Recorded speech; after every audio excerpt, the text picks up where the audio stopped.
Assalamualaikum warahmatullahi wabarakatuh. Sahabat sekalian yang dirahmati Allah, pernahkah Anda membayangkan seorang pendeta Hindu yang seumur hidupnya memuja ribuan dewa, tiba-tiba bersyahadat dan menyatakan bahwa Nabi Muhammad adalah Nabi yang selama ini disebut dalam kitab sucinya? Apakah mungkin nama Nabi Muhammad disebut dalam Veda, Purana dan kitab-kitab suci Hindu lainnya? Apakah benar para pendeta yang dulunya paling keras menentang Islam sekarang justru bersyahadat dalam diam setelah membaca ulang naskah-naskah tua mereka? Dan jika itu benar, mengapa fakta ini disembunyikan selama ratusan tahun? Dalam video ini, Anda akan menyaksikan sebuah narasi sejarah yang selama ini tak pernah diungkap secara terang-terangan. Sebuah kisah nyata yang disusun dari catatan investigatif, dokumen langka, dan pengakuan mengejutkan dari mereka yang dulu dan kini bersyahadat. Mari buka lembaran demi lembaran sejarah yang dikubur, karena mungkin inilah kebenaran yang selama ini Anda cari. Bismillah, mari kita mulai ceritanya.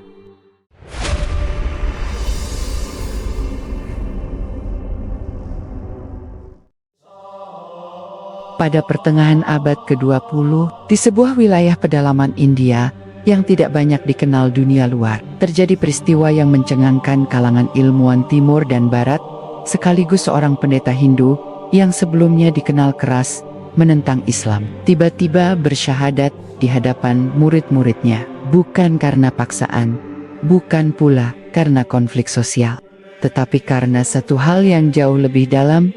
Ia menemukan Nabi Muhammad dalam kitab sucinya sendiri. Peristiwa itu hampir saja dikubur oleh waktu, jika bukan karena seorang peneliti Muslim dari Kerala bernama Abdul Haq secara tak sengaja memperoleh naskah tangan sang pendeta yang ternyata belum sempat dimusnahkan oleh para pengikutnya yang kecewa. Dokumen itu hanya terdiri dari 24 halaman, ditulis dengan bahasa Sanskerta kuno, bercampur aksara Tamil kuno. Namun isinya jika benar adanya, dapat mengguncang sejarah perbandingan agama secara fundamental. Abdul Haq dengan latar belakangnya sebagai pengkaji naskah Veda, dan Al-Quran, segera menyadari bahwa catatan itu bukan sembarangan. Ia membawa dokumen itu ke Hyderabad, tempat di mana para filolog Muslim dan Hindu pernah bekerja sama pada masa kolonial Inggris. Di sanalah dimulai penyelidikan yang kemudian menguak sebuah fakta mengejutkan bahwa dalam beberapa bagian teks Veda, Purana, dan bahkan kitab-kitab Ramayana terdapat nubuat tentang seorang nabi dari gurun yang memiliki nama Muhammad, berkulit coklat, berjenggot, dan membawa ajaran penyembahan kepada Tuhan Yang Maha Esa. Riwayat tentang nubuat ini sebenarnya bukan baru. Ulama seperti Rahmatullah Al-Hindi dalam karyanya monumental Izharul Haq telah menyinggung hal itu sejak lama, bahkan dalam pertemuannya dengan para pendeta Kristen dan Hindu di India Utara. Ia berkali-kali menyebut bahwa terdapat tanda-tanda kenabian Nabi Muhammad dalam kitab suci agama terdahulu. Namun, yang belum pernah dijelaskan secara rinci adalah siapa saja tokoh-tokoh besar non-muslim yang secara independen mengakui hal itu. Apa yang mereka temukan dan bagaimana proses spiritual mereka hingga sampai pada kalimat syahadat. Yang dimaksud bernama Pandit Govind Sharma. Ia lahir dalam keluarga Brahmana kasta tinggi, dibesarkan dengan nilai-nilai tradisional yang menjunjung tinggi konsep Trimurti, Brahma, Wisnu, dan Siwa.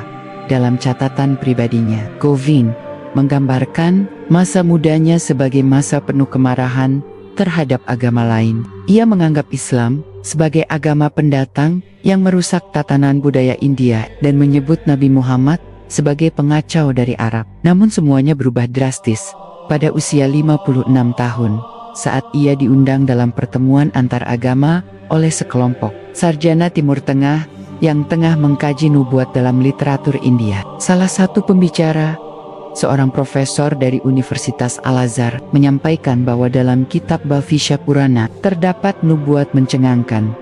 Seorang pemimpin agung akan datang dari negeri pasir. Ia akan dikenal dengan nama Muhammad yang ia akan datang bersama pengikutnya, mengajarkan penyembahan hanya kepada satu Tuhan, menghancurkan penyembahan berhala, dan menyucikan umat manusia dari dosa-dosa mereka. Govind Sharma yang saat itu duduk dengan penuh skeptis, menganggap ayat itu hanyalah tafsir berlebihan. Ia menantang sang profesor untuk menunjukkan konteks asli ayat tersebut. Tapi disinilah titik baliknya dimulai. Dokumen asli dari Bhavi Purana yang disalin dari manuskrip tak tersentuh di perpustakaan Varanasi disuguhkan dalam teks Sanskerta aslinya. Sharma Terdim, ia mengenali struktur bahasanya dan tahu itu bukan pemalsuan. Perjalanan spiritualnya pasca pertemuan itu sangat tertutup. Ia menjauh dari panggung publik, tidak lagi mengajar, dan mulai mengisolasi diri di rumah pustaka tuanya. Di sanalah ia mempelajari lebih dalam, bukan hanya Bhavisya Purana, tetapi juga Atharva Veda, Rig Veda, dan kitab-kitab Vedanta. Ia bahkan membandingkan deskripsi tentang Kalki, avatar sosok penyelamat terakhir, menurut ajaran Hindu, dengan profil Nabi Muhammad dalam hadis syahih. Hasil penelitiannya membuat dirinya sendiri terguncang. Kalki digambarkan lahir di negeri Arab, menunggang kuda putih, membawa pedang, dan menghancurkan kezaliman. Ia adalah orang terakhir dari para avatar dan membawa kitab suci terakhir. Sharma menulis dalam catatannya, "Aku telah berdusta sepanjang hidup. Aku mencari avatar di antara keturunan Rojara ke India, padahal ia telah lahir ribuan kilometer dari sini, bernama Muhammad bin Abdullah." Sharma kemudian mencoba membuktikan validitas klaim ini dengan menyelidiki naskah-naskah kuno yang tidak masuk arus utama ajaran Hindu modern. Dalam salah satu teks minor yang tidak banyak dibaca, Narashansa, tertulis sebuah bait yang menyebut tentang seorang nabi bernama Narashansa, tinggal di gurun, memiliki banyak istri, berjenggot, dan dikelilingi oleh para sahabat yang setia. Dalam bahasa Sanskerta, kata Nara berarti manusia, dan Shansa berarti terpuji. Terjemahannya, manusia yang terpuji, yang dalam bahasa Arab berarti Nabi Muhammad. Puncaknya terjadi pada suatu sore, tahun 1968, di hadapan 8 murid Brahmana tingkat lanjut. Govind Sharma menyatakan, "Kebenaran yang kusembunyikan selama bertahan-tahan, kini tak bisa lagi kutahan. Aku bersaksi bahwa tidak ada Tuhan selain Allah, dan Nabi Muhammad adalah utusannya." Sontak seluruh ruangan menjadi hening. Beberapa murid terjatuh syok, yang lainnya menganggap sang guru telah kerasukan. Namun Sharma tenang. Dengan membaca terjemahan surat Al-Ikhlas dalam bahasa Sanskerta yang katanya mirip dengan bagian dari Upanishad, dia adalah Esa, tidak beranak dan tidak diperanakkan, dan tiada sesuatu pun yang menyerupainya. Dari sinilah kisah menjadi jalap. Sharma diasingkan, rumahnya dibakar oleh kelompok ekstremis, dan naskah-naskahnya hampir musnah. Namun beberapa berhasil diselamatkan oleh seorang murid setianya yang diam-diam telah menjadi muslim pula dan mengganti namanya menjadi Abdullah Sharma. Ia yang kemudian menyerahkan naskah-naskah itu kepada peneliti Abdul Haq beberapa dekade kemudian.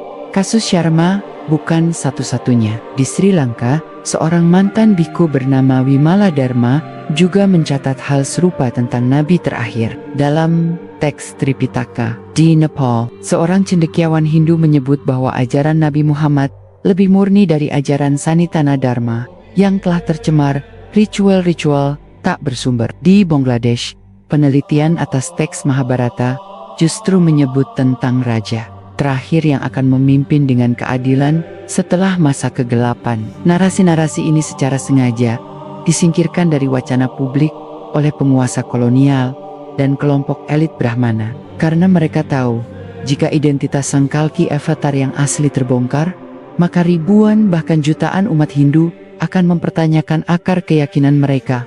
Apa yang sebenarnya terjadi? Apakah ini sekadar klaim emosional segelintir orang yang putus asa, ataukah ini adalah serpihan-serpihan sejarah yang selama ini dicutab-tutapi oleh generasi demi generasi agar tak menyentuh akar keimanan umat Hindu? Yang pasti, para ulama ahlu sunnah seperti Syekh Ahmad Didat, Der Zakir Naik, hingga Syekh Imran Hossein telah lama mengangkat tema ini dalam ceramah mereka, bahwa misi Nabi Muhammad bukan hanya menyempurnakan risalah tauhid dari Nabi Ibrahim, Nabi Musa, dan Nabi Isa, tetapi juga membebaskan umat manusia dari penghambaan terhadap sesama makhluk, termasuk penyembahan terhadap banyak dewa dan makhluk spiritual.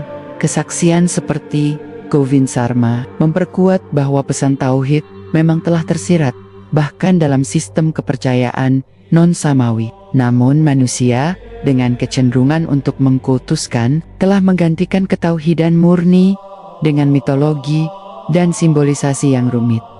Nabi Muhammad datang bukan untuk membuat agama baru, tapi untuk menyempurnakan dan meluruskan kembali ajaran yang telah dibengkokkan oleh sejarah. Dan ini tidak hanya berlaku pada agama Yahudi dan Kristen, tapi juga terhadap agama-agama kuno yang secara fitrah juga menyimpan warisan tauhid. Jika digali dari lapisan-lapisan terdalamnya, hari ini di beberapa sudut India, Anda mungkin akan menemukan komunitas kecil yang tidak lagi menyembah patung, tidak lagi mengimani dua-dua antropomorfis, namun masih berbaju tradisional, berbicara dalam bahasa Sanskerta kuno, dan mendirikan salat 5 waktu menghadap Ka'bah. Mereka adalah Muslim, keturunan para pendeta kuno yang pernah menyaksikan cahaya kebenaran melalui kitab sucinya sendiri, namun baru menyadari maknanya saat bertemu dengan kalimat La ilaha illallah Muhammadur Rasulullah. Apa yang terjadi setelah pengakuan Pandit Govind Sarma bukan sekadar kisah pengasingan atau pergolakan personal. Ia ternyata memicu efek berantai yang tak terduga. Pencarian besar-besaran di kalangan akademisi Hindu terhadap eksistensi Nabi Muhammad dalam literatur kuno India. Tapi ini bukan pencarian yang terang-terangan, justru sebaliknya. Ia dilakukan diam-diam, tersembunyi di balik riset-riset filologi yang tampaknya tidak berbahaya. Namun bila digali lebih dalam, ada semacam kegelisahan ilmiah yang mewabah. Sekara Senhoop, salah satu figur yang kemudian terungkap ikut dalam pencarian tersebut, adalah seorang profesor Sanskerta di Universitas Banaras Hindu University bernama Dr. Ananda Kishore. Ia bukan pendeta, melainkan seorang sekuler akademis, dikenal rasional dan anti-mistik. Tapi dalam wawancara tertutup yang bocor melalui catatan mahasiswanya, ia mengaku bahwa ia terguncang secara epistemologis ketika menyadari bahwa teks Purana dan Weda, jika dibaca dengan pemahaman historis yang bersih, mengarah kepada sosok Nabi Islam sebagai penyempurna Dharma. Terakhir, catatan Dr. Ananda menemukan bahwa kata Muhammad muncul dalam Kuntab Suktas dari Asarva Veda dengan deskripsi yang mencolok. Ia akan datang dari tengga-tengga Melaka bangsa asing, akan dipuji oleh ratusan ribu, akan membawa ajaran yang membinasakan penyembahan berhala, dan membawa hukum Tuhan yang baru. Bagi mayoritas pemeluk Hindu masa kini, istilah Melaka mengacu pada barbar atau nonaria. Tapi dalam konteks zaman Weda, Melaka adalah bangsa asing yang bukan bagian dari sistem kasta. Orang-orang Arab waktu itu jelas termasuk dalam pengertian ini, dan dalam catatan itu, istilah Muhammad atau Mamat terdengar sangat mirip dengan Muhammad, bukan? Dr. Ananda tidak pernah menyatakan dirinya masuk Islam. Namun setelah publikasi tulisan terakhirnya tentang Comparative Eschatology in Ancient Texts, ia mendadak mengundurkan diri dari semua jabatan akademik dan menghilang dari dunia publik. Dokumen terakhir yang ia kirimkan ke koleganya hanya berisi satu kutipan dari Al-Quran Surat Al-Ra'af ayat 157. Mereka yang mengikuti Rasul, Nabi yang ami, yang mereka dapati tertulis di sisi mereka dalam Taurat dan Injil, tidak disebutkan siapa yang mencantumkan kutipan itu dalam risit-risit Hindu. Tapi tersirat bahwa ia sedang mengisyaratkan bahwa tulisan kenabian Nabi Muhammad tidak hanya ada di Injil dan Taurat, tetapi juga dalam kitab-kitab lain yang lebih tua, bahkan sebelum era Nabi Musa dan Nabi Isa.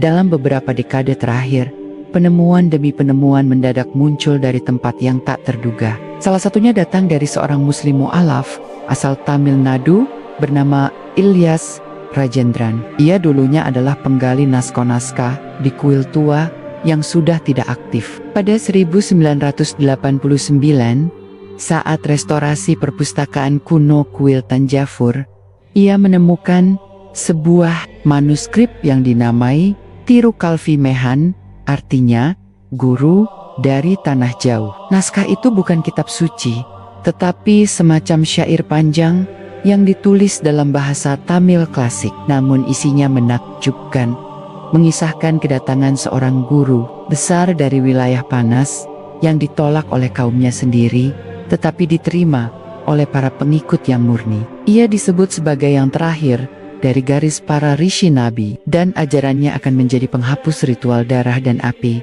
Apa yang paling mengguncang adalah frasa terakhir dari naskah itu. Ia akan datang dengan firman yang satu, bukan mantra, bukan dalam bahasa India, tapi dalam bahasa padang pasir. Dan dia akan dikenal dengan nama yang tak pernah digunakan sebelumnya, Nabi Muhammad.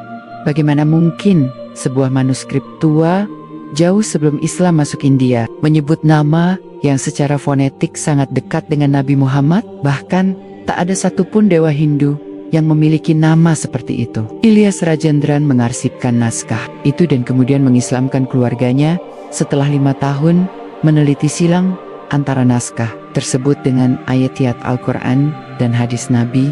Namun tekanan politik dan agama membuat pengungkapan fakta ini tidak mudah. Banyak akademisi yang akhirnya bungkam. Bahkan para penulis muslim sendiri tak jarang diminta menghentikan kajiannya demi stabilitas antar agama. Tapi di balik itu, ada kelompok kecil pengkaji lintas agama yang terus mengumpulkan bukti-bukti. Satu dokumen yang sangat jarang diungkap berasal dari teks Dasa Avatar, sebuah narasi klasik yang mengisahkan 10 avatar inkarnasi Wisnu, avatar X yang akan datang menjelang akhir zaman, digambarkan memiliki ciri yang sangat mirip dengan misi Nabi Muhammad, membawa pedang keadilan, menghancurkan penyembahan berhala, dan memimpin dunia ke dalam era tauhid. Sebagian besar pemeluk Hindu modern menganggap ini sebagai metafora atau simbolisasi dari siklus waktu. Tapi sebagian sarjana yang lebih berani menyatakan bahwa itu bukan simbol, melainkan benar-benar nubuat tentang seorang nabi terakhir dari bangsa asing. Dan tidak ada tokoh lain yang sesuai deskripsinya selain Rasulullah Muhammad. Yang lebih mengejutkan lagi, ada bukti bahwa beberapa petinggi Hindu masa lampau sudah menyadari hal ini, tetapi memilih merahasiakannya demi stabilitas sosial. Salah satu surat pribadi yang ditemukan dalam arsip keluarga bangsawan Kerala menyebutkan percakapan antara seorang Brahmana dan utusan Muslim dari Hijaz pada abad X. Dalam surat itu tertulis, "Kami tahu siapa dia, tapi jika kami akui, kami akan kehilangan dunia." Kalimat ini mencerminkan betapa besar pengaruh Nabi Muhammad, bahkan terhadap kalangan elit agama lain. Mereka tahu, tapi tidak siap. Mereka sadar, tapi tidak berani menghadapinya. Kini, seiring terbukanya akses digital dan manuskrip kuno yang mulai dipublikasikan ulang, banyak generasi muda Hindu mulai mempertanyakan ulang warisan keagamaan mereka. Beberapa bahkan mencari referensi silang antara Veda dan Quran. Di YouTube dan forum diskusi daring, banyak ditemukan testimoni mu'alaf Hindu yang menyatakan mereka mengenal Islam bukan dari dai, bukan dari debat, tetapi dari kitab suci mereka sendiri. Mereka menemukan satu hal yang sama. Setiap ajaran yang murni pada akhirnya akan membawa manusia pada tauhid. Dan Nabi Muhammad bukan sosok asing dalam sejarah spiritual India. Ia telah disebut dalam naskah, disinggung dalam syak, dan ditunggu dalam nubuat jauh sebelum kelahirannya. Namun siapa yang menyembunyikan semua ini? Siapa yang menekan para pendeta yang mulai menyadari kebenaran? Dan mengapa narasi ini nyaris tak pernah masuk dalam pelajaran sejarah agama dunia? Dokumen-dokumen itu tak bisa lagi dibungkam. Nama Nabi Muhammad bukan hanya dikenal di Jazirah Arab, bukan pula sekadar rasul bagi bangsa Semit. Ia telah disebut di tanah tempat Ganges mengalir, di pegunungan Himalaya yang sunyi, bahkan di ruang-ruang kuil batu yang berumur ribuan tahun. Sejarah akan terus menulis, dan masa depan akan mengungkap lebih banyak dari apa yang selama ini disembunyikan. Kita baru saja membuka satu gulungan rahasia yang telah lama terkubur. Masih banyak lembar yang belum terungkap. Masih banyak nama-nama pendeta yang bersyahadat secara diam-diam. Masih banyak naskah yang belum sempat dibakar. Masih banyak bait syair yang ternyata bukan pujian untuk dewa, tapi syarat untuk seseorang yang akan membawa nur dari gurun Arab, dan gulungan itu terus terbuka pada tahun 1996 dalam sebuah pertemuan filologi rahasia yang diselenggarakan di daerah Mysore, India Selatan, sebuah wilayah yang dikenal kaya akan manuskrip Hindu kuno. Terjadi sebuah insiden yang tak masuk dalam laporan resmi. Seorang dosen muda bernama Pranesh Kumar dari Universitas Karnataka mempresentasikan sebuah terjemahan bebas dari teks Purana yang nyaris terlupakan, bernama Kalika Purana, yang membuat forum menjadi tegang bukan karena teks itu langka, melainkan karena ia menunjukkan bagian yang secara eksplisit menyebutkan akan datang dari barat seorang guru yang tidak mengenal kitab kami, namun akan membawa firman dari Tuhan.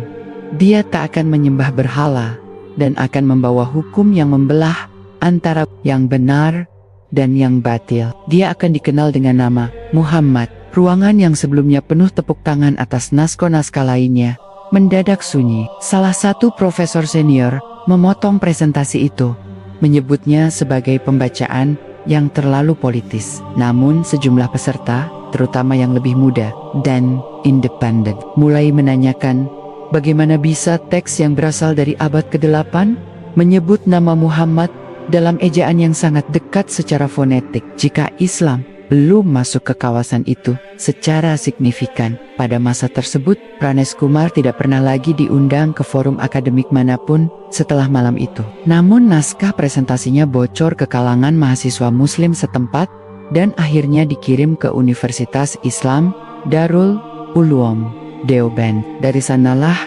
diseminasi ulang teks Kalika Purana dilakukan, kini dilengkapi dengan transliterasi Arab dan catatan perbandingan dengan Sirah Nabawiyah.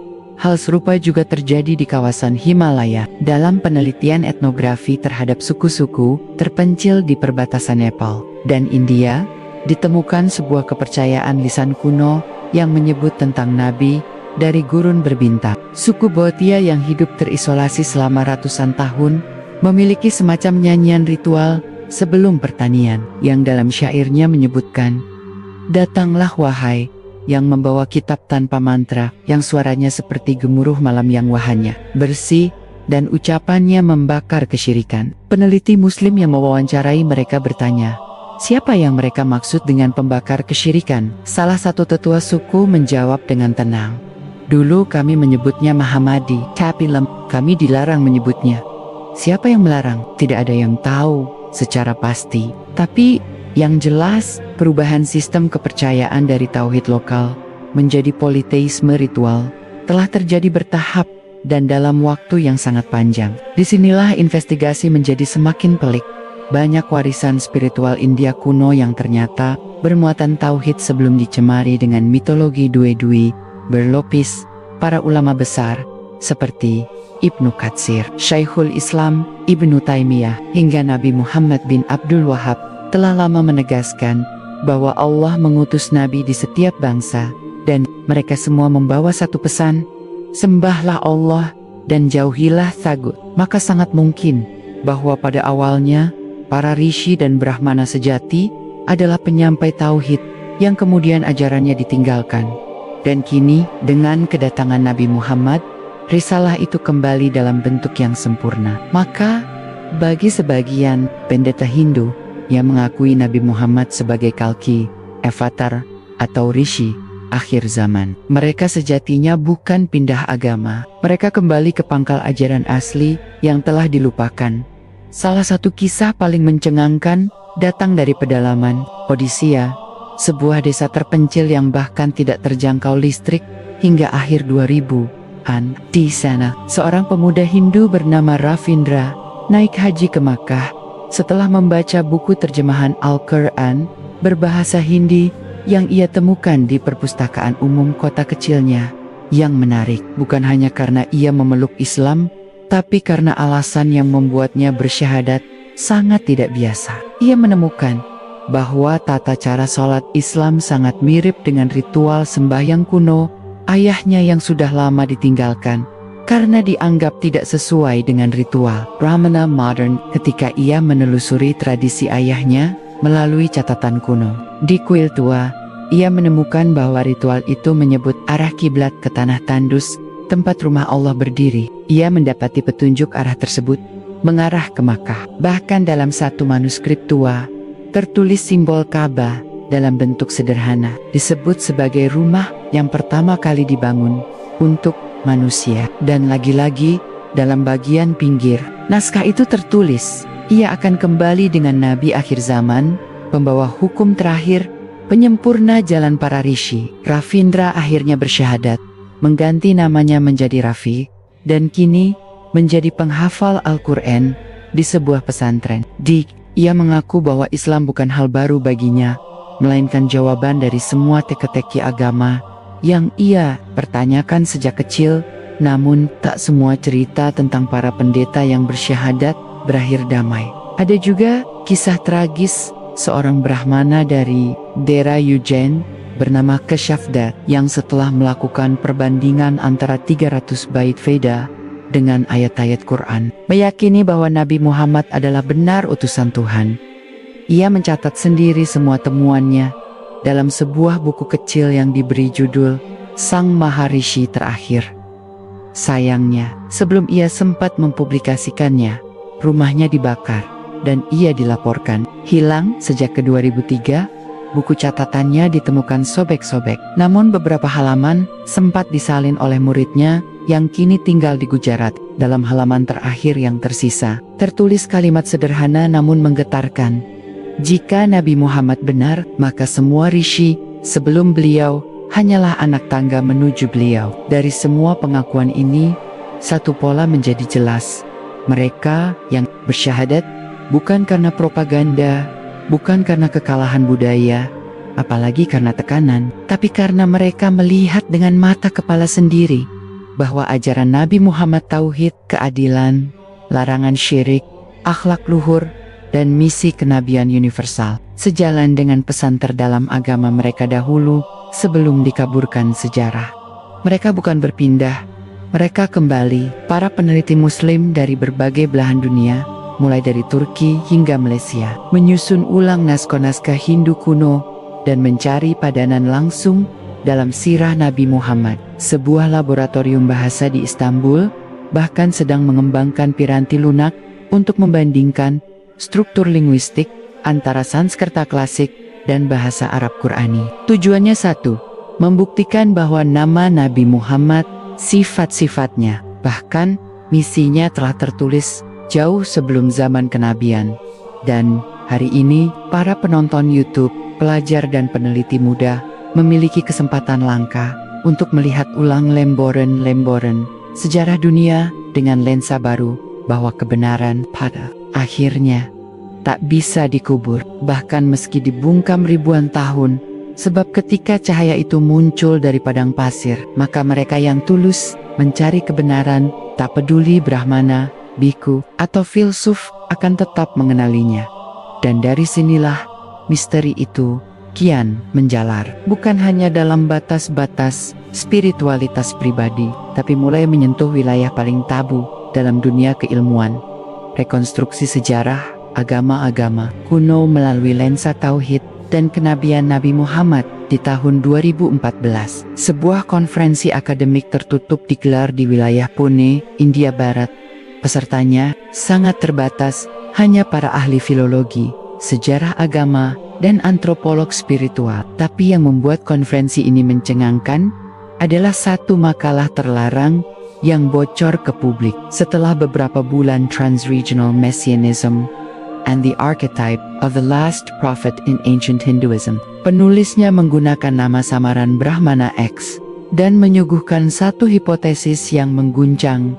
Ia menulis, bila kita menempatkan sejarah bukan sebagai domain agama masing-masing, tetapi sebagai mata rantai pewahyuan universal dari Tuhan kepada umat manusia, maka kita akan menemukan bahwa Nabi Muhammad bukan hanya bagian dari sejarah Islam, melainkan simpul akhir dari sejarah spiritual seluruh umat manusia, termasuk India kuno. Makalah itu secara sistematis mengurai kronologi pewahyuan dalam ajaran Hindu kuno. Ia mengutip Satya Yuga, Trata Yuga, Dvapara Yuga, dan Kali Yuga, 4 zaman utama dalam siklus dunia Hindu.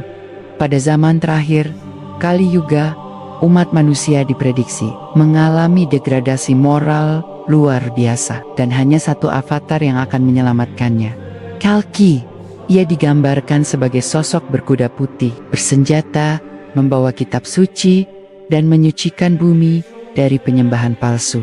Namun dalam tafsir baru yang diajukan oleh Brahmana X, kuda putih bukanlah simbol literal. Ia menganggap itu sebagai representasi dari kendaraan dakwah dan kekuatan, dan ketika dikaitkan dengan sirah Nabi Muhammad, ia mengutip peristiwa Fathu Makkah. Ketika Rasulullah masuk ke kota suci, bukan sebagai penakluk haus darah, tetapi sebagai utusan yang menghapus seluruh berhala dari Ka'bah tanpa menumpahkan darah satu persatu. Elemen mitologis itu mulai menemukan cerminan realistiknya dalam sejarah Islam.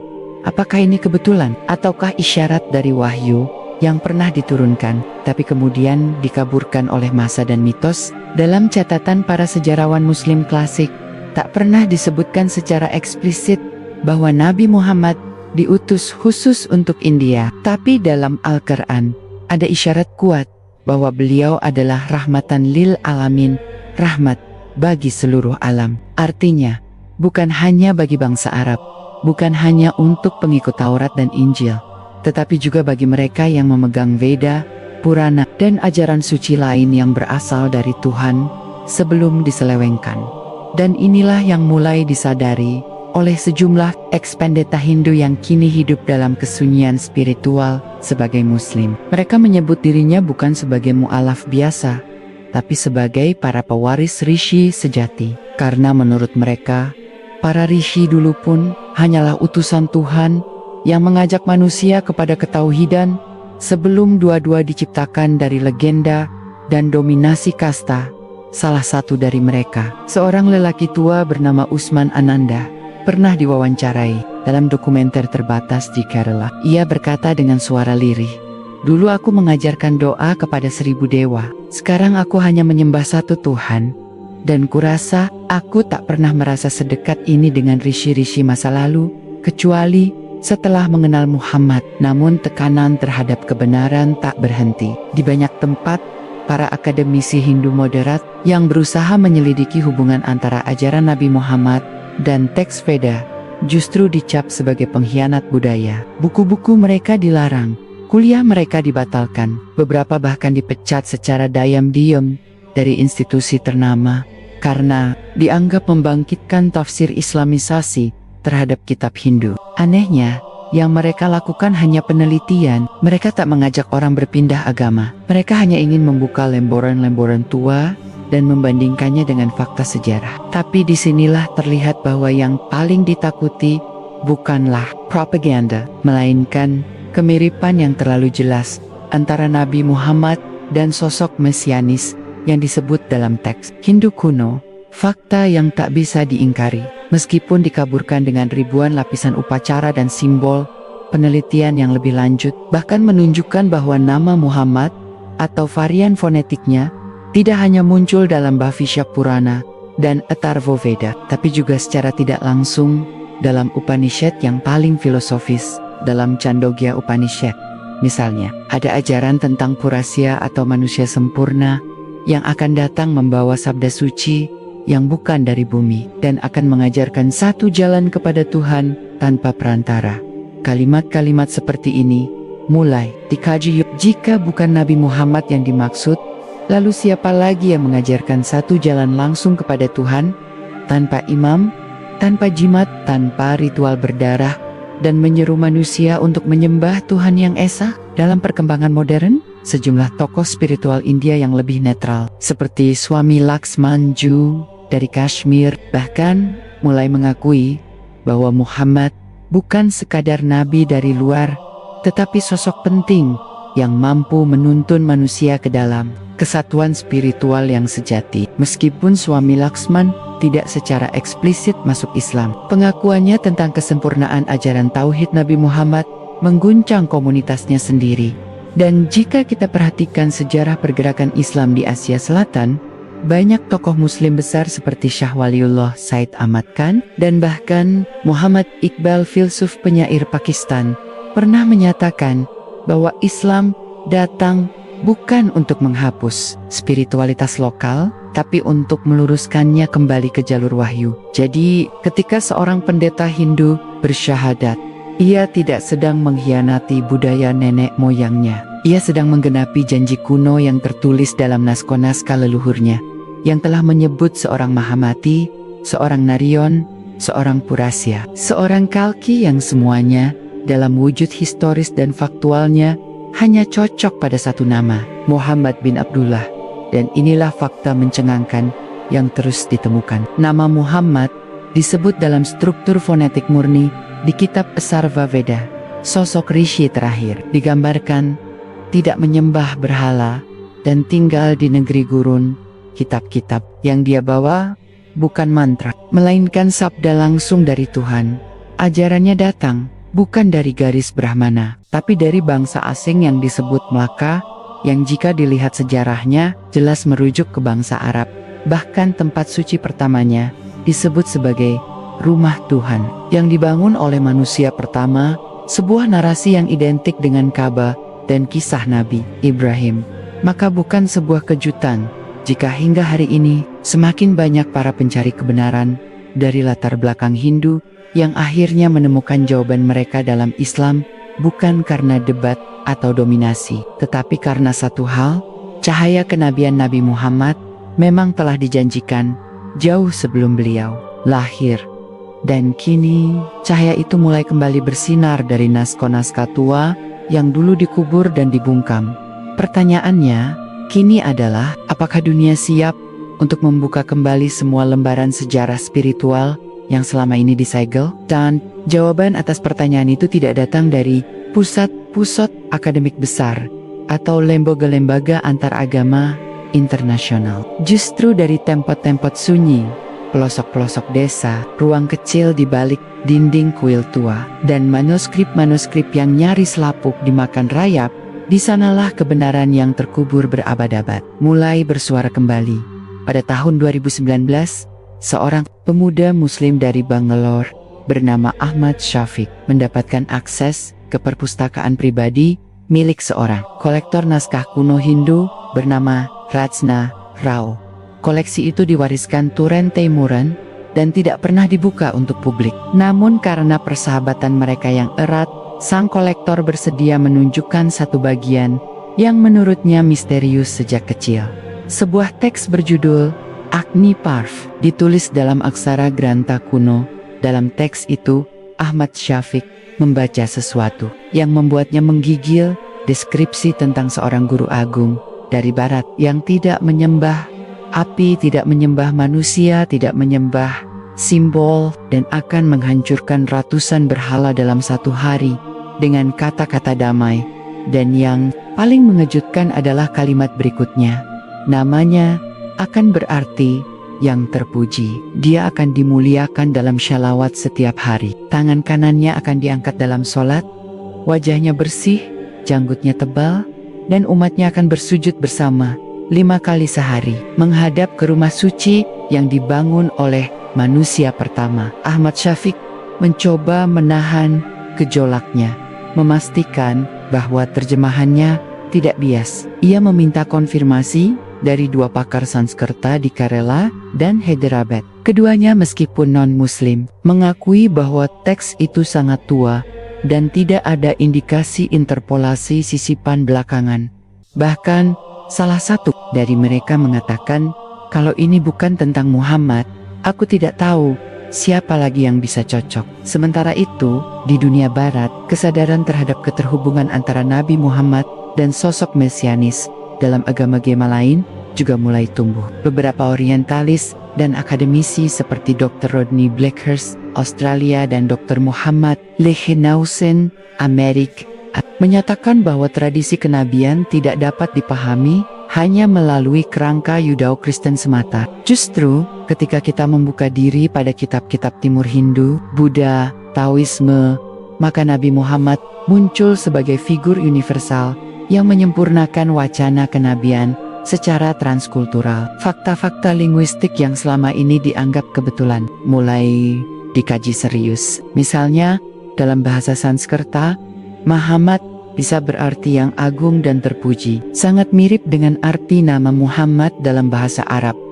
Dalam Rig Veda disebut kata Narashansa yang berarti manusia yang dipuji, terdengar sangat mirip dengan Ahmad, nama lain dari Nabi Muhammad yang disebutkan dalam surat As-Syaf ayat 6, bahkan dalam manuskrip Dasavatar yang menggambarkan 10 inkarnasi Wisnu avatar terakhir digambarkan datang dari luar India dengan wajah asing, kulit gelap kemerahan seperti kulit Nabi Muhammad yang dikenal Asham, yaitu antara putih dan coklat, dan membawa hukum pamungkas. Apakah ini semua kebetulan? Ataukah benang merah yang selama ini direntangkan oleh sejarah dan wahyu? Dalam salah satu riset lapangan terbaru yang dilakukan di kawasan Ghouts Barat, para peneliti menemukan komunitas kecil bernama Sadhu Tauhid. Mereka adalah keturunan para pendeta yang telah memeluk Islam secara dayam-dayum sejak generasi keempat. Sipil, mereka menyimpan naskah-naskah gabungan, sebagian berasal dari Al-Quran, sebagian dari Veda dan Upanishad.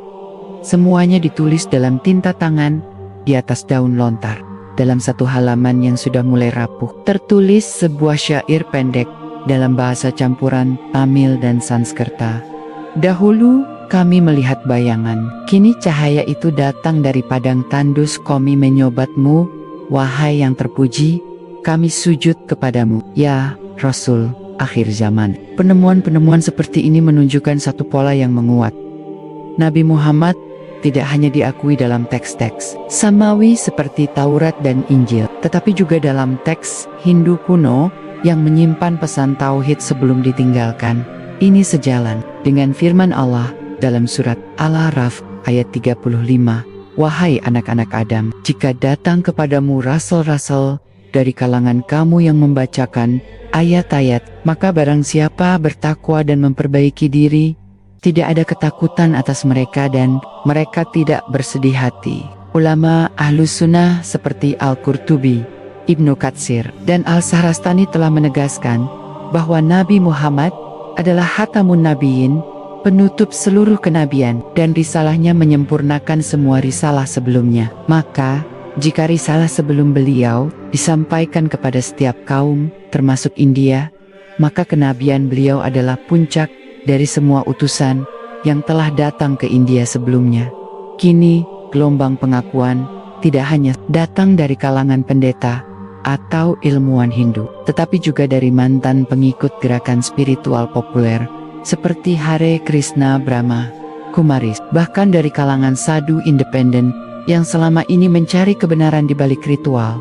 Mereka bersyahadat bukan karena pengaruh kampanye dakwah, tapi karena suara hati yang menemukan kesamaan bahwa ajaran tentang satu Tuhan, penyucian jiwa, akhirat, dan pengutusan Rasul, semua itu ada dalam naskah-naskah mereka. Tapi kemudian terlupakan. Mereka membaca Al-Quran dan mendapati ajaran yang bersih, tanpa kompromi kepada mitologi, tanpa kasta, tanpa perantara. Mereka melihat Nabi Muhammad bukan sebagai pesaing, tapi sebagai penggenap janji spiritual yang telah mereka tunggu selama ribuan tahun. Dan seperti kata salah satu dari mereka, yang kini dikenal dengan nama Saiful Shankar, kami menunggu Kalki. Ternyata, Kalki sudah datang, tapi karena ia tidak datang dari kasta Brahmana, kami menolaknya. Kini, aku tahu, ia adalah Nabi Muhammad. Apakah semua ini akan mengubah wajah dialog antar agama di masa depan? Mungkin tidak langsung, sebab kebenaran, jika mengancam sistem yang telah mapan berabad-abad, akan selalu ditolak lebih dulu. Tapi seperti batu kecil yang dilempar ke tengah danau, riaknya akan meluas. Dan kini, riak itu telah menyentuh generasi muda Hindu yang mulai bertanya, jika Nabi Muhammad disebut dalam kitab kami, jika risalahnya sejalan dengan ajaran tauhid murni, dan jika nubuat tentangnya terlalu jelas untuk diabaikan, apakah kami akan terus menutup mata? Dan kini, semakin banyak orang yang mulai bertanya, bukan hanya siapakah Nabi Muhammad menurut Islam, tetapi mengapa nama beliau muncul dalam kitab kami sendiri? Pertanyaan itu muncul bukan dari mimbar masjid, tapi dari ruang diskusi privat para pemuda Hindu dari ruang kelas filsafat agama di universitas, dari para pembaca sunyi yang duduk di kuil-kuil tua dengan kitab Bhavishya Purana terbuka di satu tangan dan terjemahan Al-Quran di tangan lain. Salah satu pengakuan paling jujur datang dari Dr. Vivek Nandan, seorang dosen agama timur di Kolkata, yang dalam wawancara akademik terbatas menyatakan, "Saya menolak Islam sejak kecil, sebab saya mengira ia datang untuk merusak peradaban India. Tapi setelah saya membaca Atharvaveda, Upanishad, dan Bhavishya Purana dengan metode kritis, saya tidak menemukan satu pun ajaran Nabi Muhammad yang bertentangan dengan wahyu Tuhan. Justru, saya menemukan bahwa beliau menyempurnakan semua prinsip moral yang telah lama hilang dari agama saya sendiri." Namun seperti banyak peneliti lain, Vivek tidak bisa mengungkapkan penemuannya secara terbuka. Ia tetap dalam posisinya sebagai akademisi Hindu, sambil perlahan menghapus keyakinan lamanya. Ia menolak menyebut dirinya Muslim secara formal, tapi ia mengakui satu hal. "Saya membaca syahadat dalam hati, diam-diam, tapi saya tahu, hanya Tuhan dan saya yang tahu bahwa saya telah kembali kepada kebenaran." Fenomena ini menunjukkan sesuatu yang mengejutkan dunia Islam sendiri, bahwa kebenaran tentang Nabi Muhammad telah menyusup ke dalam teks, jiwa, dan kesadaran agama-agama kuno, jauh sebelum beliau diutus. Tapi untuk memahaminya, dibutuhkan keberanian, keikhlasan, dan hati yang bersih, sesuatu yang tak semua orang siap menanggung risikonya. Karena bersyahadat di tengah komunitas Hindu konservatif bukan hanya soal berpindah keyakinan, tapi keluarga, status sosial, bahkan hidup. Kita tak bisa melupakan kisah tragis Rajan Malhotra, seorang penyair Brahmana dari Uttar Pradesh yang terkenal dengan puisi-puisi spiritualnya. Setelah mempelajari naskah-naskah Sanskerta dan perbandingannya dengan Al-Quran, ia mulai menulis syair-syair yang menyiratkan kerinduannya pada seorang nabi terakhir yang membawa hukum lurus dari Tuhan satu-satunya. Syair-syairnya menggema, tapi juga memicu kemarahan. Pada 2011, rumahnya dibakar oleh massa fanatik. Rajan dilaporkan hilang, tapi seorang pemuda Muslim mengaku bahwa Rajan sempat bersyahadat dan berganti nama menjadi Muhammad Rizwan. Sebelum melarikan diri ke Bangladesh, syair terakhirnya yang diselamatkan berbunyi, "Aku memanggil 1000 nama, tapi hanya satu nama yang membuatku sujud. Nabi Muhammad yang tak pernah kulihat, tapi kurasa di setiap getar kalbu." Penemuan semacam ini mengungkap ironi besar sejarah, bahwa umat Islam sendiri banyak yang tidak tahu bahwa dakwah Nabi Muhammad telah diramalkan oleh Yumi Tume terdahulu, bukan hanya dalam Injil dan Taurat, tapi juga dalam naskah-naskah Swadari, belahan dunia yang dianggap asing dari Islam. Sejarawan Muslim klasik seperti Al-Bahaki dan Al-Suyuti pernah menyinggung hal ini, namun tidak secara mendalam. Baru pada abad 19 dan 20, tokoh-tokoh seperti Rahmatullah Al-Hindi, Zakir Naik, dan Dr. Ahmad Hari Elias mulai mengangkat kembali hubungan antara Islam dan nubuat dalam kitab-kitab Hindu, Buddha, dan Zoroaster. Dan dari sinilah narasi besar itu mulai tersusun kembali, bahwa risalah Tauhid tidak hanya dibawa oleh Nabi Musa dan Nabi Isa, tapi juga oleh para rishi dan mahatma sejati, bahwa ajaran tentang satu Tuhan, larangan menyembah makhluk, pengharaman patung, konsep hari kiamat, dan pembalasan amal, semua itu bukan khas Islam saja, tapi jejak universal wahyu, bahwa Nabi Muhammad adalah penyempurna, bukan pesaing, pelurus, bukan perusak. Kini, ribuan orang di India, Nepal, Bangladesh, Sri Lanka, dan komunitas diaspora Hindu di seluruh dunia mulai membuka kembali kitab-kitab lama mereka. Banyak di antaranya yang menemukan hal-hal yang tak pernah diajarkan secara terbuka, bahwa Bhavishya Purana menyebut Nabi Muhammad secara eksplisit sebagai utusan Tuhan yang akan datang dari luar India, bahwa Rig Veda menyebutkan Narashansa, manusia yang terpuji yang datang dari padang pasir, bahwa Dasavatar menyiratkan bahwa Kalki Avatar terakhir adalah sosok asing yang membawa kitab baru dan hukum terakhir, bahwa semua ciri itu jika disandingkan hanya cocok dengan satu manusia sepanjang sejarah, Nabi Muhammad bin Abdullah. Dan akhirnya kita sadar, mereka yang bersyahadat setelah menemukan nama Nabi Muhammad dalam kitab mereka bukan sedang pindah agama. Mereka sedang membenarkan janji yang ditulis ribuan tahun sebelum Islam datang. Mereka tidak membakar warisan nenek moyang mereka, tapi menyelamatkan makna terdalamnya. Seperti kata pandit yang kini menjadi ustadz di Hyderabad, Abdul Rahman Sharma, dalam salah satu ceramahnya. Dulu aku mengajar tentang Brahma, Wisnu, dan Siwa. Tapi setelah mengenal Nabi Muhammad, aku tahu bahwa Tuhan tidak berwujud tiga, tapi satu. Dan Nabi Muhammad bukan dewa baru. Dia adalah cahaya terakhir dari Tuhan yang telah kami tunggu ribuan tahun. Mereka kembali bukan karena ceknen, tapi karena suara hati mereka lebih keras dari suara dunia. Dan ketika hati menemukan cahaya yang dulu dijanjikan, mereka pun tak ragu mengucap, Asyhadu an la ilaha illallah wa asyhadu anna Muhammadan Rasulullah. Namun sebagaimana setiap cahaya yang muncul di tengah kegelapan, selalu ada bayangan yang berusaha menutupinya. Seiring dengan semakin banyaknya pengakuan dan penemuan mencengangkan tentang nubuat Nabi Muhammad dalam kitab-kitab Hindu kuno, gelombang penolakan baru dari kaum akademik, institusi keagamaan konservatif, dan kelompok nasionalis yang merasa keberadaan fakta ini mengancam identitas asli India. Bahkan di dunia intelektual yang seharusnya bebas dan terbuka, banyak pengkaji yang secara dayang-dayung harus menghentikan penelitian mereka. Tidak sedikit yang dibungkam melalui ancaman, pemecatan, bahkan hilangnya akses terhadap manuskrip-manuskrip penting di perpustakaan kerajaan. Dokumen-dokumen yang dulunya terbuka bagi siapa saja, kini mulai ditarik kembali, dikunci, dan diberi label terlarang untuk kajian lintas agama. Salah satu kasus paling kontroversial terjadi di Universitas Nalanda Baru yang didirikan untuk membangkitkan kembali semangat ilmu India kuno. Seorang mahasiswa pasca sarjana bernama Rafi Arjun Patel mengajukan tesis tentang perbandingan Kalki dan Muhammad dalam perspektif Veda. Ia menggunakan lebih dari 15 sumber klasik, semuanya autentik dan telah diakui dalam katalog naskah nasional.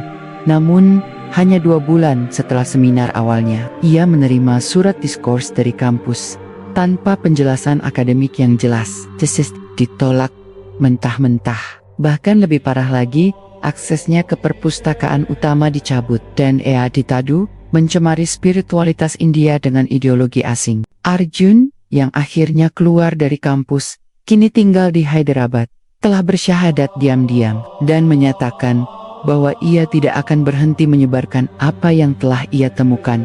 Kata-katanya terakhir yang terekam dalam wawancara daring, "Aku tidak berpindah keyakinan. Aku hanya kembali ke bentuk yang paling murni dari apa yang telah disampaikan oleh para rishi sebelum semuanya dikaburkan oleh kasta dan mitologi." Dan memang, jika ditelusuri lebih jauh, penyembunyian fakta-fakta ini bukanlah hal baru.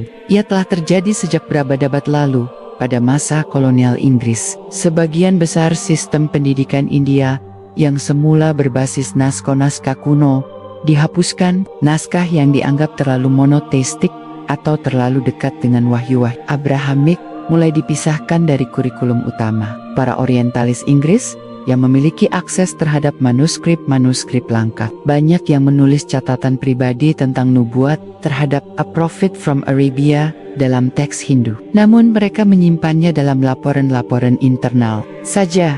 Salah satu laporan penting ditemukan dalam dokumen arsip British Library berjudul Observations on Parallels Between Vedic Prophecies and Islam 1823. Dalam dokumen itu, seorang agen Inggris menulis, beberapa Brahmana tua percaya bahwa nabi dari Hijaz yang kini digemakan para Muhammadans adalah utusan yang dijanjikan dalam Purana, namun mereka takut menyatakannya karena konsekuensi sosial yang berat. Dan dari situlah semuanya terlihat semakin jelas bahwa perlawanan terhadap pengakuan kenabian Nabi Muhammad dalam tradisi Hindu bukan berasal dari kekurangan bukti, tetapi karena takut terhadap dampaknya. Karena jika benar bahwa nabi terakhir telah disebut dalam kitab mereka sendiri, maka semua sistem spiritual dan sosial yang dibangun di atas tafsir-tafsir lama akan mulai dipertanyakan dari akarnya. Sementara itu, dalam dunia muslim sendiri, kabar ini belum banyak tersebar. Umat Islam lebih banyak diarahkan untuk mempelajari sejarah dalam konteks Arab dan sekitarnya, dan jarang menyentuh bagian timur yang ternyata menyimpan nubuat yang tak kalah kuat. Padahal, jika saja informasi ini disampaikan dengan benar, maka pendekatan dakwah Islam terhadap komunitas Hindu bisa berubah total. Bukan dengan debat, bukan dengan perlawanan, tetapi dengan membuka lembaran-lembaran kitab mereka sendiri, dengan menunjukkan bahwa ajaran Nabi Muhammad bukanlah ide asing, tapi bagian dari janji yang telah ditulis beribu tahun lalu oleh para rishi, para brahmana sejati, yang menerima petunjuk dari Tuhan tentang kedatangan utusan terakhir. Inilah pendekatan yang mulai dilakukan oleh sekelompok dai terpelajar di India Selatan. Mereka belajar Sanskerta, membaca Weda, mendalami Upanishad, dan mempresentasikan Islam bukan sebagai agama pendatang, tapi sebagai risalah pelurusan kembali. Hasilnya, ribuan orang Hindu terutama yang berpendidikan tinggi menjadi lebih terbuka. Bahkan ada yang berkata, jika kalian mengatakan bahwa Nabi Muhammad adalah Kalki dan kalian bisa membuktikannya dari kitab kami sendiri, maka mungkin selama ini kami hanya belum membaca kitab kami dengan benar. Dan memang, pembuktian itu tidak sulit jika disampaikan dengan ilmiah dan penuh hikmah. Beberapa ciri Kalki avatar yang disebut dalam Bhavisya Purana dan Vishnu Purana telah dicocokkan dengan sirah Rasulullah. Kalki disebut akan lahir dari Vishnu Yasha, yang berarti hamba Tuhan. Padahal Abdullah, ayah Nabi Muhammad, dalam bahasa Arab berarti hamba Allah.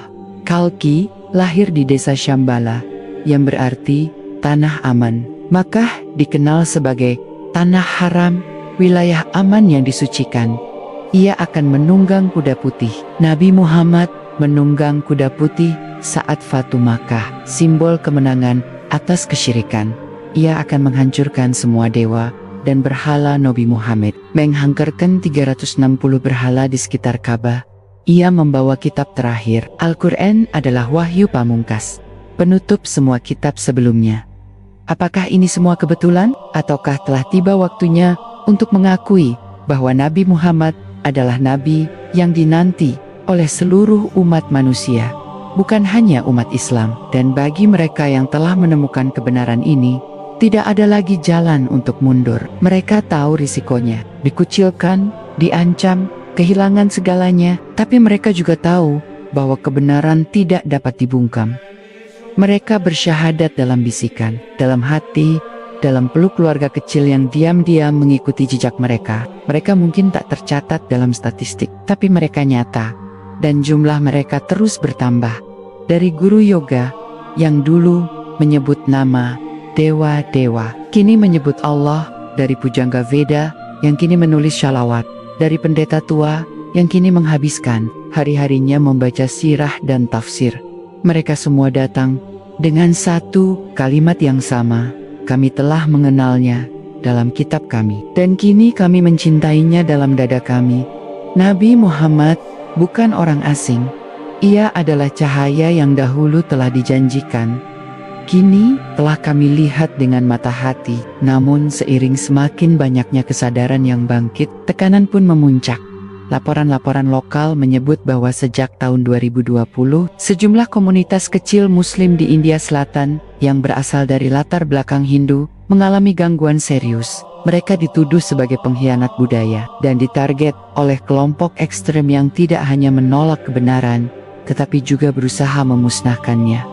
Beberapa tempat ibadah dibakar, buku-buku yang menjelaskan kesamaan antara nubuat Hindu dan kenabian Nabi Muhammad disita atau diklasifikasikan sebagai bahan radikal. Namun, seperti biasa, semakin ditekan, semakin kuat mereka bertahan. Sebuah jaringan rahasia muncul. Mereka menyebut diri mereka Elu Teteker, sebuah istilah lokal yang berarti para pencari Sang Maha Pencipta. Mereka adalah gabungan dari mantan pendeta Hindu, akademisi Sanskerta, dan para pemuda muslim yang ahli dalam dakwah lintas naskah. Misi mereka sederhana, mengungkap bakti-bakti kenabian Muhammad dari kitab-kitab Hindu dari dalam, bukan dengan pendekatan apologetik, tapi dengan pendekatan filologis, ilmiah, dan spiritual. Salah satu proyek terbesar mereka adalah menerjemahkan ulang Havisha Purana dan Asarva Veda ke dalam bahasa Arab dan Urdu, lengkap dengan anotasi yang menunjukkan bagian-bagian yang secara jelas merujuk kepada Nabi Muhammad. Proyek ini, meskipun belum selesai, telah cukup untuk mengguncang opini publik dalam diskusi daring terbatas. Sebuah kutipan yang kini mulai viral di kalangan komunitas itu berasal dari teks Asarva Veda, Kuntab Sukta, yang menyebut tentang seorang pemimpin dari negeri pasir yang namanya berarti terpuji, memiliki 60.090 pengikut, berjenggot, berkulit gelap, membawa kitab suci, dan akan memimpin umat menuju jalan kebenaran. Para peneliti dari Ahlu Tatakur mengaitkan angka 60.090 itu dengan jumlah total pengikut awal Nabi Muhammad di Makkah dan Madinah pada periode sebelum wafatnya. Menurut catatan sejarah klasik, jumlah yang sangat spesifik dan mustahil disebutkan dalam naskah kuno jika bukan berasal dari wahyu yang melampaui batas waktu. Sementara itu, pengakuan-pengakuan terus berdatangan. Di wilayah Essex, seorang mantan pemimpin spiritual bernama Maheshwarananda bersyahadat setelah selama 15 tahun menjadi guru bagi komunitas Satsat. Dalam wawancaranya yang bocor ke publik, ia berkata dengan suara mantap, "Aku mencari Tuhan dalam api, dalam suara, dalam mantra, dan dalam meditasi, tapi aku tak pernah menemukan ketenangan sampai aku mendengar suara azan dan membaca surat. Lalu aku tahu ini adalah tauhid yang telah lama aku cari." Dalam catatan pribadinya yang ditemukan setelah hijrahnya ke wilayah muslim, ia menulis, "Nabi yang kusebut Kalki selama ini ternyata telah datang. Namanya Muhammad, dan bukan hanya datang, ia telah menyampaikan semua yang kami tunggu. Tapi kami kisah Maheshwarananda menginspirasi puluhan muridnya untuk mengikuti jejak yang sama. Kini mereka menetap di sebuah komunitas terpencil di perbatasan dengan Bangladesh. Tak dikenal publik, tapi mereka hidup dengan damai, salat berjamaah, menghafal Al-Quran, dan mengajarkan tauhid kepada anak-anak mereka dalam bahasa Sanskerta dan Tamil, bahasa yang dahulu digunakan untuk menyeru dewa, kini digunakan untuk memuliakan Allah. Fakta-fakta ini tidak bisa lagi disembunyikan. Bahkan, sebagian lembaga swasta keagamaan Hindu mulai menyuarakan kekhawatiran atas peningkatan minat generasi muda Hindu terhadap Islam, sebab para pemuda itu bukan sekadar mendekat ke Islam karena tren atau alasan sosial, tapi karena mereka menemukan ajaran Nabi Muhammad di dalam kitab suci mereka sendiri. Dan saat kebenaran itu menyentuh hati, tak ada lagi kekuatan dunia yang mampu menahannya. Karena, sebagaimana disampaikan oleh Nabi Muhammad, akan senantiasa ada sekelompok dari umatku yang tampil membela kebenaran, tidak membahayakan mereka siapapun yang menyelisihi mereka, hingga datang ketetapan Allah. Hadis riwayat Bukhari dan Muslim. Mereka yang bersyahadat dari kalangan Hindu bukan sekadar Muslim biasa. Mereka adalah bagian dari generasi yang dibimbing Allah untuk membuka mata umat manusia bahwa Islam bukan milik satu kaum, bukan Timur Tengah, bukan ekspansi kekuasaan. Islam adalah ajaran yang telah dijanjikan kepada seluruh umat manusia. Dulu mereka menentang Nabi Muhammad karena kebencian dan ketidaktahuan. Kini mereka bersyahadat karena ilmu dan kesadaran. Dulu mereka menyebutnya asing, kini mereka menyebutnya yang dijanjikan. Sebagian dari mereka belum berani menampakkan diri, tapi di dalam hati mereka, kalimat tauhid telah mengakar, la ilaha Muhammadur Rasulullah. Dan dari hati yang telah mengenal kebenaran itu, tak ada jalan kembali, karena Nabi Muhammad bukan lagi sosok asing yang disebut dalam debat. Ia adalah cahaya terakhir yang dinantikan para rishi. Ia adalah nabi terakhir yang disebut dalam Veda dan Purana. Ia adalah janji Tuhan yang kini telah terpenuhi. Dan ketika cahaya itu telah menyinari sela-sela kegelapan ribuan tahun, satu demi satu, Tabir-tabir sejarah mulai tersingkap pada tahun 2022. Seorang peneliti Muslim asal Kerala bernama Abdul Rahman Nadwi mengumumkan bahwa ia berhasil memperoleh akses ke perpustakaan Brahmana tua di wilayah Kanchipuram, Tamil Nadu, tempat yang dipercaya sebagai salah satu pusat tersimpan ribuan naskah Sanskerta kuno. Dengan izin khusus dari keluarga Brahmana yang sudah sangat lanjut usia, ia diizinkan membaca koleksi yang tidak pernah dipublikasikan sebelumnya.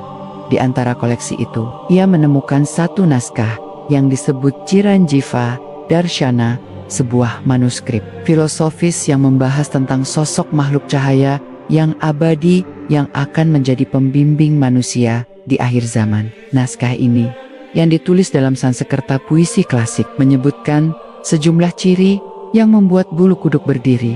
Ia tidak lahir dari kasta, tidak membawa nama ayah yang tersohor, tapi ia membawa sabda suci dari Tuhan.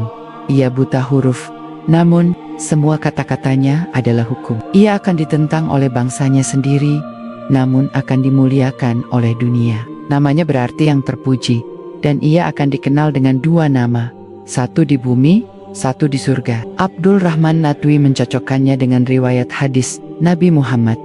Aku adalah Muhammad di bumi, dan Ahmad di langit. Hadis riwayat Al-Bukhari. Apakah mungkin naskah Sanskerta yang sudah berumur lebih dari 1000 tahun itu bisa menyebut konsep yang sama tanpa pernah bersentuhan dengan teks Islam? Atau apakah ini tanda bahwa wahyu telah menyebar ke seluruh penjuru bumi dalam bentuk isyarat dan nubuat hingga akhirnya dipenuhi dengan kedatangan Nabi Muhammad? Nadwi memotret dan mendokumentasikan teks itu, lalu mempresentasikannya secara tertutup di hadapan sekelompok ulama dan filolog Muslim. Tak lama setelah itu, perpustakaan tempat naskah itu ditemukan terbakar dalam kebakaran misterius yang hingga kini belum diketahui penyebabnya. Fenomena-fenomena semacam ini menjadi semakin sering terjadi. Setiap kali satu bukti muncul, selalu ada usaha untuk menghilangkannya. Setiap kali satu pendeta bersyahadat, akan ada yang berusaha menghapus rekam jejaknya. Namun kebenaran tidak bisa ditahan selamanya, sebab bukan hanya manuskrip dan pengakuan yang berbicara, tapi fitrah manusia sendiri, kecenderungan alami untuk mengenali kebenaran saat melihatnya, meski ia datang dari arah yang tak terduga. Seperti kisah Rajiv Thakur, seorang arsitek Brahmana kelas tinggi yang memeluk Islam pada tahun 2023 setelah membaca Al-Quran hanya karena ingin membuktikan bahwa kitab itu salah. Namun setelah menyelesaikan pembacaan surah Al-Baqarah, ia menulis dalam catatan hariannya, "Aku menemukan dalam kitab ini semua yang aku cari dalam kitab-kitab Veda, tapi lebih jernih, lebih dekat, dan lebih hidup. Aku ingin membencinya, tapi ayat-ayatnya memelukku." Setelah bersyahadat, ia menulis surat terbuka kepada komunitas akademisi Sanskerta, menyerukan agar umat Hindu berhenti melihat Islam sebagai agama asing. Ia mengajak mereka untuk membaca kitab suci mereka sendiri tanpa fanatisme, dan menguji secara jujur apakah sosok Muhammad tidak benar-benar telah disebutkan dalam kitab-kitab mereka.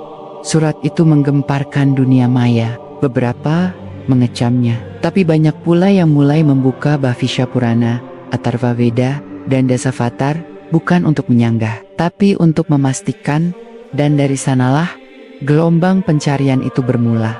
Kini, di sudut-sudut kota India yang sibuk, di desa-desa terpencil, hingga di forum-forum daring berbahasa Hindi dan Tamil, diskusi tentang Nabi Muhammad sebagai Kalki, Avatar, sebagai Narashansa, sebagai Muhammad, sebagai utusan Tuhan dalam naskah Weda, semakin menguat, tidak lagi menjadi wacana pinggiran, tapi menjadi tanda zaman. Telah tiba masanya umat manusia mengenal Rasulullah, bukan hanya sebagai tokoh sejarah Islam, tapi sebagai pemenuhan dari seluruh nubuat masa lalu. Mereka mulai membaca Al-Quran, berdampingan dengan Rig Veda. Mereka mulai mengkaji sirah Nabawiyah, di samping kitab Upanishad, dan mereka mulai sadar bahwa semua jalur pencarian spiritual yang tulus, jika ditelusuri hingga ujungnya, akan bermuara pada satu nama, Nabi Muhammad bin Abdullah.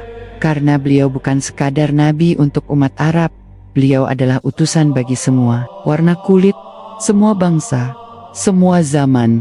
Maka jangan heran jika hari ini semakin banyak pendeta Hindu yang diam-diam menyimpan mushaf Al-Quran di ruang pribadinya. Jangan terkejut jika suatu hari nama Nabi Muhammad dibaca dengan penuh hormat dalam bahasa Sanskerta, bukan sebagai sosok luar, tapi sebagai bagian dari sejarah mereka sendiri. Dan jangan terkejut pula jika satu demi satu mereka yang dulu menentang karena warisan budaya, karena ketidaktahuan, karena tekanan sosial, akhirnya bersyahadat, mengucap kalimat yang selama ini hanya berbisik dalam batin. Tiada Tuhan selain Allah, dan Muhammad adalah utusannya. Inilah zaman ketika janji-janji kuno dipenuhi. Ketika nubuat yang tertulis di daun lontar dan batu kuil bersatu dengan firman Tuhan yang diturunkan di Gua Hiro. Ketika pencari kebenaran dari para deben tertua akhirnya kembali kepada satu arah, satu cahaya, satu nama yang mengubah dunia, Nabi Muhammad. Dan meski dunia mungkin belum siap menerima kenyataan ini, sejarah akan tetap menuliskannya, langit akan tetap menyaksikannya, dan bumi akan terus menjadi saksi bahwa mereka yang dulu menentang kini bersyahadat. Namun kisah ini belum berakhir. Justru disinilah titik paling genting dari perjalanan sejarah. Ini dimulai saat kebenaran tak lagi bisa dibendung, tapi juga belum sepenuhnya diterima. Ketika nubuat tentang Nabi Muhammad mulai dibaca ulang di dalam naskah-naskah tua oleh mereka yang selama ini meyakini bahwa Nabi terakhir hanyalah mitos Arab, maka muncul sebuah dilema besar dalam tubuh tradisi Hindu itu sendiri.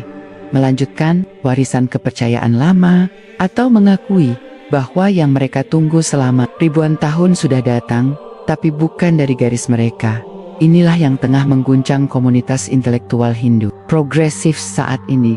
Sebuah makalah yang bocor dari Universitas Jawaharlal Nehru JNU berjudul Cross Narrative Messianic Symbols in Vedic and Islamic Traditions menyimpulkan bahwa terdapat setidaknya 7 ciri unik Kalki Avatar yang tidak cocok dengan tokoh manapun dalam sejarah India kecuali dengan Nabi Muhammad. Kalki lahir di luar sistem kasta Brahmana. Nabi Muhammad lahir dari kabilah Quraisy, bukan dari kaum ulama atau pendeta bangsawan. Kalki akan membawa kitab terakhir. Al-Quran disebut oleh Allah sebagai kitab terakhir yang diturunkan. Ia menunggang kuda putih dan membawa pedang simbolisasi dari kekuatan dakwah dan keadilan. Cocok dengan Fatu Makkah. Ia akan menghancurkan semua berhala, sama dengan tindakan Nabi Muhammad saat menghancurkan 360 berhala di sekitar Ka'bah. Namanya akan berarti yang terpuji Muhammad, dan Ahmad keduanya berarti yang terpuji. Ia akan diikuti oleh umat yang berwudu, bersujud bersama, dan hidup sederhana, sangat mirip dengan seri-seri umat Islam.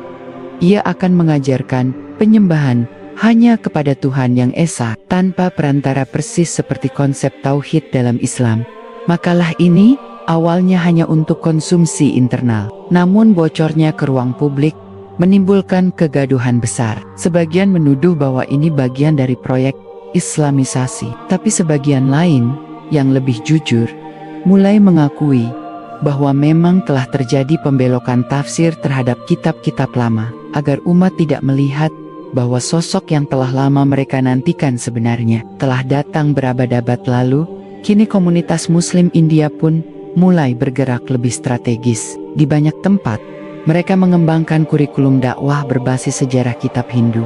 Para ustadz muda belajar Sanskerta. Mereka tidak lagi datang membawa debat, tetapi membawa lemboran Weda, dan mengajak dengan lembut, mari kita baca kembali kitab Anda bersami-semo, dan lihat apakah Anda tidak menemukan Muhammad di sana. Dan hasilnya luar biasa. Dalam 3 tahun terakhir, peningkatan jumlah mu'alaf dari kasta Brahmana dan Satria meningkat signifikan, meski tidak semua berani menyatakan keislamannya secara terbuka. Banyak yang menyembunyikannya karena takut kehilangan keluarga dan mata pencaharian.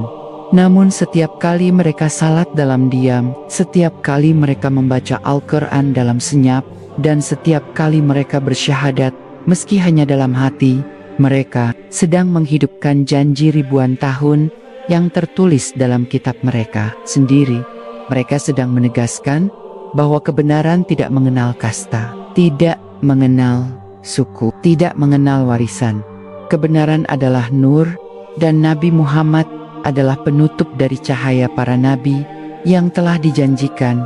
Suatu hari, salah seorang dari mereka, seorang guru spiritual bernama Swami Nityananda, yang kemudian mengganti namanya menjadi Abdul Mujib, berkata dalam video pendek, "Seumur hidup aku mengajarkan bahwa semua dewa hanyalah simbol energi ilahi. Tapi setelah aku membaca tentang Nabi Muhammad, aku sadar, tidak perlu simbol, tidak perlu patung, tidak perlu perantara. Tuhan telah mengutus manusia biasa, tapi luar biasa, dan beliau menyampaikan semua kebenaran dalam bentuk yang paling sederhana. La ilaha illallah." Ia tidak pernah lagi kembali ke ashram lamanya. Kini ia mengajar tafsir Al-Quran di sebuah masjid kecil di Bengal. Setiap pagi, ia mengawali pelajaran dengan bait Sanskerta dari Isavasya Upanishad. Tuhan meliputi segala sesuatu, miliknya lah dunia ini, maka janganlah engkau mengambil milik orang lain. Jadilah puas dengan apa yang Allah beri padamu. Lalu ia menutup dengan membaca surat Al-Ikhlas. Qul wallahu ahad, Allahus samad, lam yalid walam yulad walam yakun lahu kufuwan ahad. Dan ia tersenyum, seolah berkata, keduanya telah menyatu. Ajaran yang lama dan yang baru bukanlah dua jalan, tapi satu garis lurus yang akhirnya bertemu di ujungnya pada Nabi Muhammad. Hari ini, mereka yang dulu menentang, kini membaca salawat. Mereka yang dulu meyakini 1000 dewa kini menegaskan bahwa Tuhan hanya satu, dan Nabi Muhammad adalah utusannya. Mereka yang dulu mengira Islam adalah ancaman bagi budaya, kini tahu bahwa Islam adalah penyempurna dari janji Tuhan dalam budaya itu sendiri. Tak ada lagi keraguan bagi mereka yang telah mencicipi cahaya kebenaran. Dan setiap detik di tempat-tempat tak terduga, suara itu terus terucap, Asyhadu anna wa asyhadu anna Muhammadar Rasulullah. Mereka datang dari kuil, bukan dari masjid. Mereka datang dari Veda, bukan dari Quran. Tapi ketika mereka sampai, mereka tahu bahwa inilah rumah mereka yang sebenarnya. Dan ketika rumah itu telah mereka temukan, bukan lagi dengan kebingungan atau keraguan, melainkan dengan keyakinan penuh dan kedamaian yang tak dapat dijelaskan oleh logika manusia. Dunia pun mulai berubah perlahan, dalam diam, namun pasti. Hari ini, di balik gerbang-gerbang kuil tua yang sebelumnya dipenuhi mantra dan dupa, di balik pintu rame-rama Brahmana yang dahulu menolak Islam dengan keras, kini mulai terdengar ayat-ayat Al-Quran dilantunkan dengan pelafalan yang belum sempurna, namun penuh ketulusan. Anak-anak yang dulunya diajarkan kisah Rama dan Krishna, kini mulai menghafal surat Al-Fatihah. Para guru tua yang dulu mengenakan pakaian safron, kini berbalut gamis dan sorban putih, tersenyum sambil mengajari murid-muridnya menyebut Allah sebagai satu-satunya Tuhan.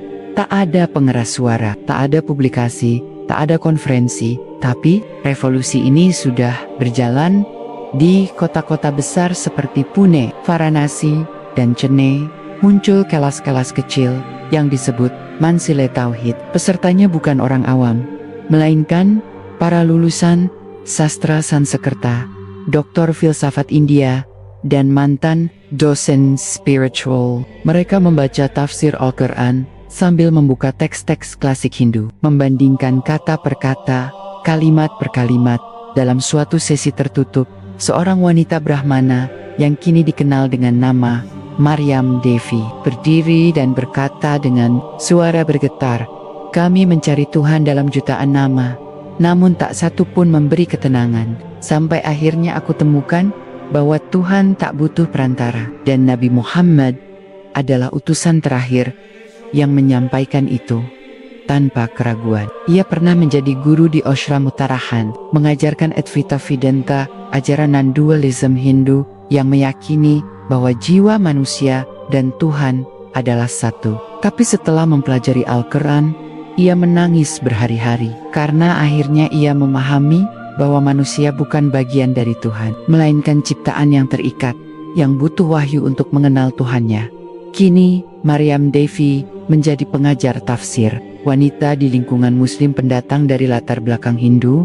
Ia tak pernah menghapus masa lalunya, karena menurutnya, semua yang ia pelajari sebelumnya hanyalah persiapan untuk memahami Nabi Muhammad sebagai cahaya penutup semua wahyu. Dunia luar mungkin belum menyadari besarnya gelombang perubahan ini. Statistik resmi tidak mencatatnya. Pemerintah diam, media arus utama bungkam. Namun jika engkau menyusuri geng-geng sempit kota tua, mengunjungi desa-desa yang jauh dari radar, berbincang dengan orang-orang kecil yang hidup dengan kejujuran dan pencarian, panjang engkau akan temukan satu hal. Mereka mengenal Nabi Muhammad, bahkan sebelum mengenal Islam. Nama beliau telah tertulis dalam kitab-kitab mereka. Sifat-sifatnya telah dideskripsikan oleh para rishi. Misinya telah diramalkan oleh para Brahmana agung. Namun baru sekarang mereka memahami siapa beliau sebenarnya. Dan inilah janji Allah yang sedang terpenuhi di hadapan kita. Akan kami perlihatkan kepada mereka tanda-tanda kebenaran kami di segenap penjuru dan pada diri mereka sendiri. Hingga jelaslah bagi mereka bahwa Al-Qur'an itu adalah benar. Quran Surat Fussilat ayat 53. Tanda-tanda itu kini muncul dari perpustakaan kuno, dari manuskrip yang sempat terkubur, dari mimpi-mimpi para pencari yang ikhlas, dari hati-hati yang selama ini tidak menemukan jalan, hingga Allah menunjukkannya kepada Nabi Muhammad, dan setiap dari mereka yang menemukan jalan itu menjadi saksi atas kebenaran yang tak terbantahkan. Mereka adalah saksi dari sejarah yang ingin dilupakan, namun tak bisa dikubur selamanya. Suatu malam, di sebuah madrasah kecil di Hyderabad, seorang guru bernama Yusuf Ragunandan, dulunya seorang guru filsafat Hindu, mengajukan pertanyaan kepada murid-muridnya jika Nabi Muhammad sudah disebut dalam kitab-kitab sebelum beliau lahir. Lalu, siapa yang lebih berdosa? Mereka yang tidak tahu atau mereka yang sudah tahu tapi menolak? Ruangan hening. Anak-anak kecil itu menunduk. Lalu dengan tenang, Yusuf menjawab sendiri pertanyaannya. Yang berdosa adalah mereka yang tahu, lalu menolak. Tapi lebih berdosa lagi adalah kita. Jika kita tahu, lalu kita diam, maka jangan diam. Karena gelombang ini sedang bergerak, cahaya ini sedang menyebar. Nabi Muhammad bukan sekadar nabi terakhir, beliau adalah penggenap janji Tuhan kepada seluruh umat manusia, dari ujung barat hingga ke timur. Jauh dulu mereka menolak karena tidak mengenal. Kini mereka bersyahadat karena telah mengenal. Dulu mereka menyangka Islam akan merusak warisan leluhur. Kini mereka tahu bahwa Islam adalah puncak dari semua pencarian spiritual itu. Dan akhirnya, satu persatu, mereka pun berkata, kami telah membaca Veda, membaca Upanishad, membaca Purana, tapi tak satu pun membawa kami pada kedamaian. Hingga kami membaca Muhammad, maka tak ada lagi yang lebih layak diikuti. Tak ada lagi nabi setelah beliau, dan tak ada lagi keraguan. Asyhadu an la ilaha illallah wa asyhadu anna Muhammadan Rasulullah.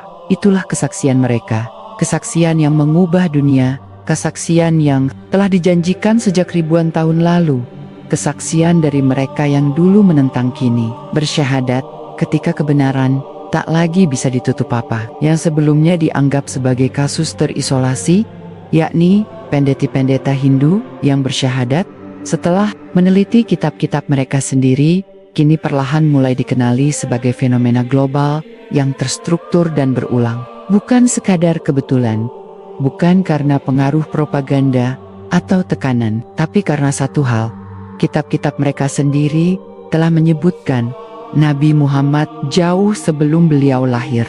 Sebuah laporan rahasia yang disusun oleh lembaga riset independen di Kanada Global Interfaith Heritage Project menyebutkan bahwa lebih dari 46 manuskrip kuno yang ditemukan di Asia Selatan memuat referensi eksplisit maupun tersirat tentang seorang pemimpin spiritual dari negeri padang pasir yang akan membawa hukum baru dan menghapus penyembahan dewa-dewa. Yang lebih menarik, dari 46 manuskrip itu, 30 di antaranya berasal dari tradisi Hindu, baik dalam bentuk Purana, Veda, maupun Upanishad, dan hampir semuanya menyebutkan ciri-ciri yang tidak bisa disangkal mengarah kepada Nabi Muhammad.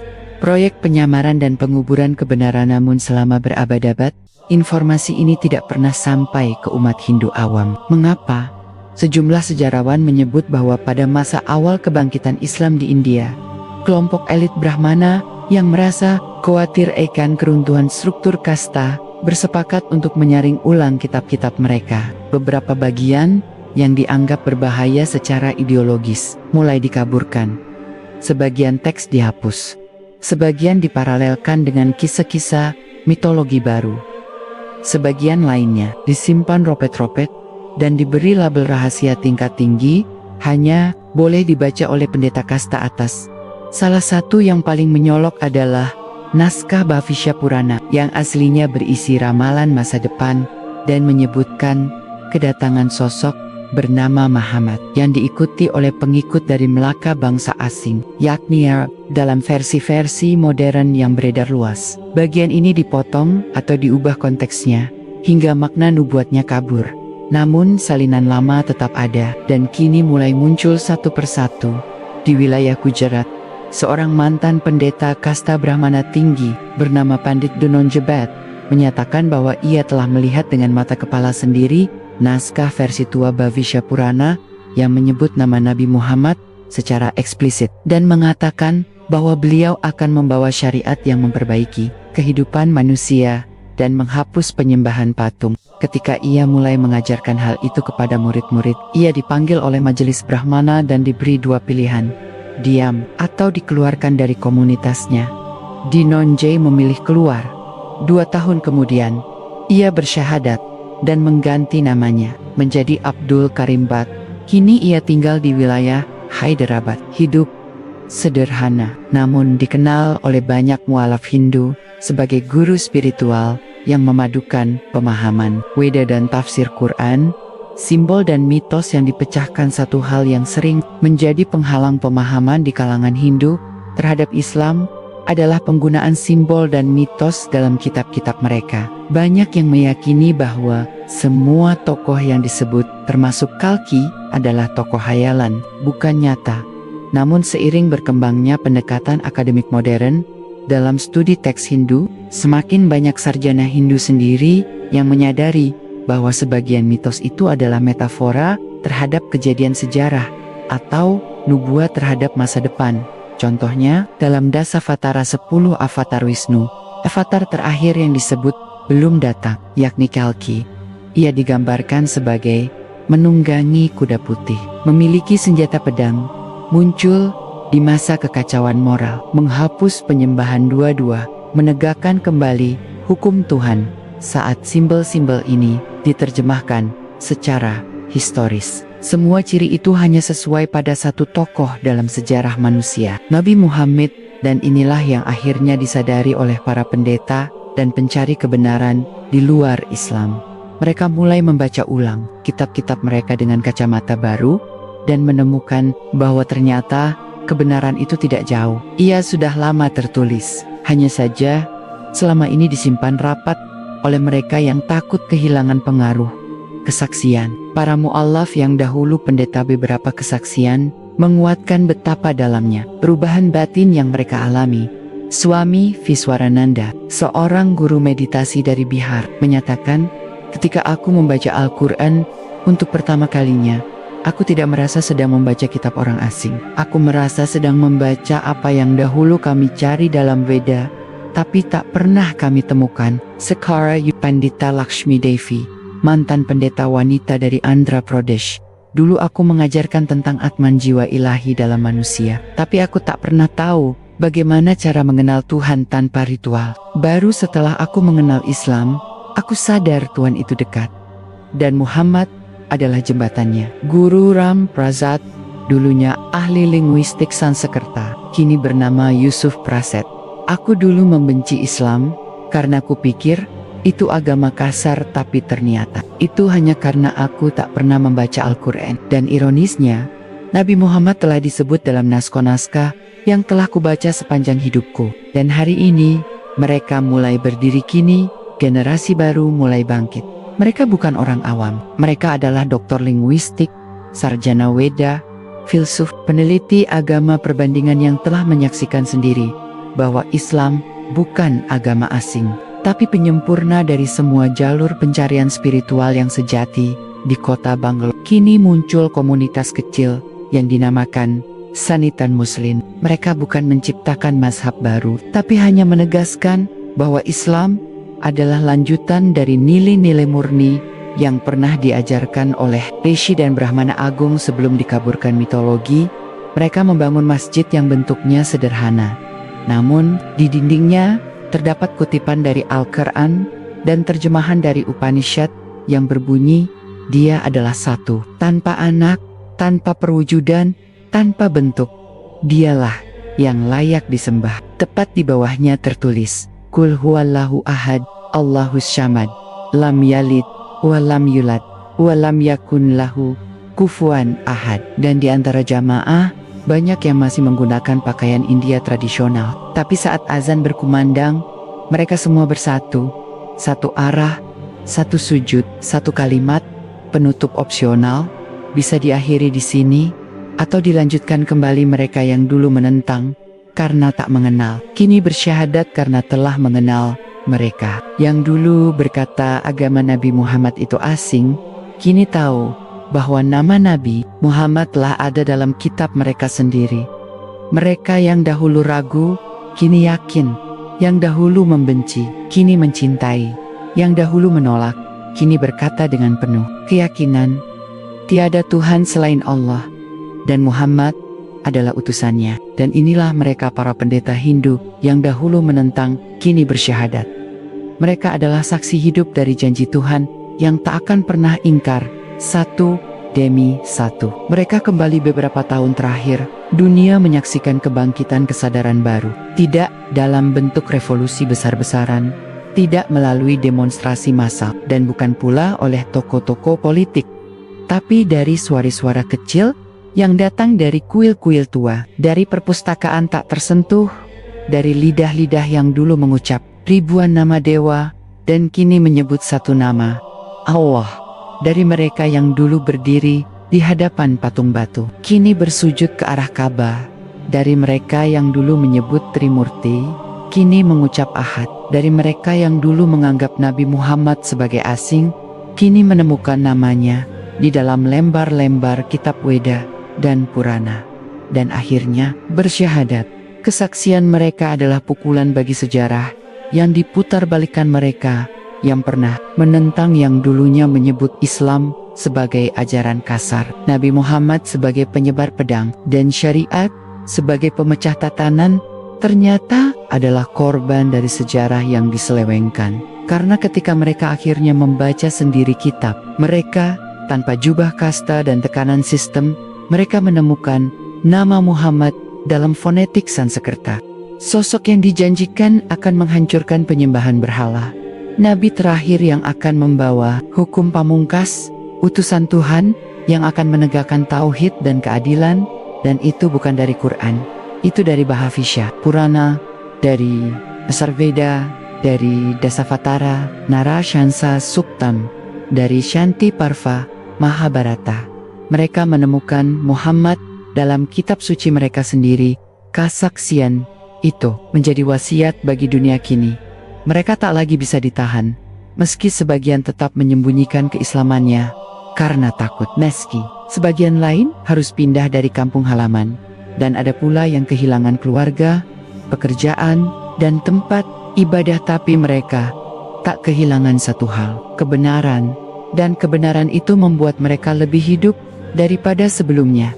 Karena dalam Islam, mereka tidak menemukan agama baru, melainkan jawaban dari semua pencarian mereka sejak awal.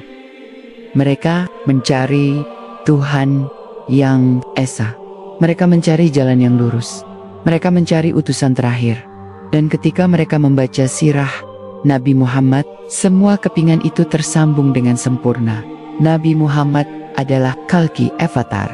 Nabi Muhammad adalah Muhammad. Nabi Muhammad adalah Narasyansa. Nabi Muhammad adalah cahaya penutup wahyu yang telah disebut dalam kitab mereka. Kini, dunia harus tahu kisah mereka bukan hanya layak didengar, tapi wajib disampaikan. Agar dunia tahu bahwa kebenaran tidak akan selamanya tersembunyi, bahwa kebohongan tentang Islam dan Nabi Muhammad yang ditanam sejak masa kolonial, yang diulang dalam buku teks, yang dijadikan alasan kebencian lintas agama telah dipatahkan oleh mereka yang dulunya menjadi penentang paling keras. Mereka yang dulu berdiri di atas mimbar, menolak dakwah Nabi Muhammad, menghina ajarannya, dan menuduh Islam sebagai ancaman kini justru bersyahadat, dan merekalah yang kini mengajarkan tauhid, mengajarkan sunnah, mengajarkan Al-Quran, dan menegaskan dengan segenap jiwa, kami bersaksi, tiada Tuhan selain Allah, dan Nabi Muhammad adalah utusan Allah. Wahai para pencari kebenaran, jika para pendeta yang menghabiskan hidupnya dalam ritual Hindu, yang hafal ribuan mantra Sanskerta, yang mewarisi generasi demi generasi sistem spiritual tertua di dunia bisa bersyahadat karena menemukan Nabi Muhammad dalam kitab mereka sendiri, maka apa yang menghalangi kita untuk menelusuri kebenaran yang sama? Jangan biarkan prasangka menghalangi cahaya. Jangan biarkan sejarah palsu memenjarakan akal. Dan jangan biarkan warisan budaya menjauhkan kita dari wahyu yang sejati. Karena Nabi Muhammad bukan milik Arab. Beliau adalah rahmat bagi seluruh alam, termasuk bagi mereka yang dulu menentang dan kini bersyahadat. Semoga naskah ini menjadi pengingat dan pembuka jalan menuju hidayah. Silakan digunakan untuk konten YouTube, ceramah, podcast, atau kajian sejarah Islam investigatif. Jika Anda butuh bantuan penyusunan video, narasi, subtitle, atau versi audio, saya siap bantu. Wassalamualaikum warahmatullahi wabarakatuh.